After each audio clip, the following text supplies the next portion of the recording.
Сәлеметсіздер ме? Құрметті рухани психология каналының көрермендері. Бүгін біз рухани даму жолының кезеңдері туралы әңгімелесетін боламыз. Рухани даму, рухани өсу дегеніміз не? Рухани даму бұл біздің санамыздың дамуы, сана эволюциясы, ешқашан өлмейтін рухымыздың өсуі. Рухани дамудың бірнеше шартты кезеңдері болады. Мұнда бастапқы нүкте өмір сүріп жүріп ақ ұйқыда болу, ал соңғы нүкте барлық рухани ізденісте жүргендердің табуға ұмтылатыны абсолютті сана. Бұл даму кезеңдері адамдарды касталарға бөлмейді. Жер бетінде бейнеленген тірі жандардың ешқайсысының маңыздылығын төмендетпейді, немесе асыра көрсетпейді. Әр адам үшін жол жеке. Біреу ілгері кетті, біреу рухани дамудың бастапқы кезеңіне жақындап қалды. Бірақ бәрі осы жолда. Әрбір тәжірибе рухани болып табылады. Өйткені біз бәріміз жердегі құдайлық рухтың бейнесіміз, және баратын жер бәріміз үшін бірдей. Рухани даму кезеңдері туралы айтпас бұрын алдымен тұлғаның қалыптасуы және тұтастығын жоғалтуы туралы ақпарат бергім келіп отыр. Тұлғаның қалыптасуы және тұтастығын жоғалтуы. Бұл әрбір адам өз саяхатын бастайтын бастапқы нөлдік нүкте.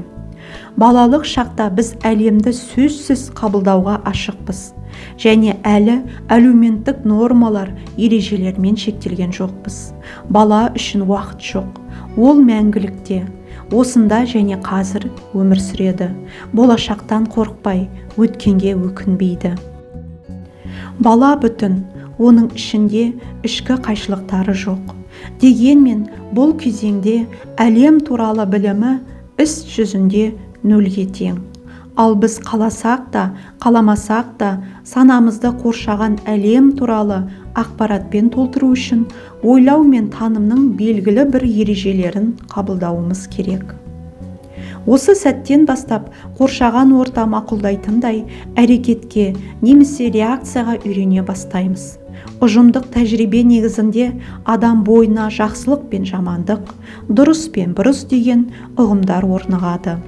Ал алынған ақпарат негізінде санамызда қоғам, салт дәстүр, отбасы, мінез-құлық бағдарламалары қалыптасады. Көбінесе бұл бағдарламалар өзіміздің ішкі тілектеріміз бен бейімділігімізге қайшы келеді. Осыдан адам психикасы саналы және бейсаналық, көрінетін және басылып қалған, маска мен көлеңке болып екіге бөлінеді. Достар, бүгін мен сіздерге рухани даму жолының бірінші кезеңі туралы айтамын. Бірінші кезең ол ұйқыда болу.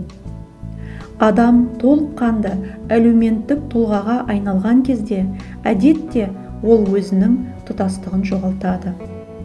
Оның сезімі мен іс-әрекеті балалық шағында қоршаған ортасына байланысты қалыптасып қалған көзқарастар мен бағдарламаларға бағынады.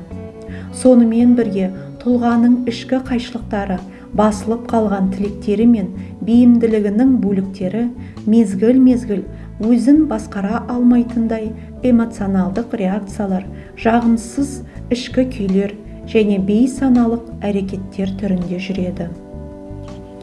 Осылайша адам елес әлеміне еніп ұйықтаушыға айналады. Мұнда оның таңдауы санада жазылған кездейсоқ алгоритмдер арқылы белгіленеді. Ал мұндай таңдаудың салдары түсініксіз тағдыр ретінде қабылданады. Маңдайыма жазылғаны осы шығар. Маған ондай болу қайда, деп ойлайды. Бұл өте қауіпті және қате ойлар. Бұл ойлар адамға ізденуге, өзін өзі зерттеуге, өмірі үшін жауапкершілік алуға, басқаша өзінің бала кезінде армандаған арманына жету мүмкіндігі бар екенін көрсетпейді.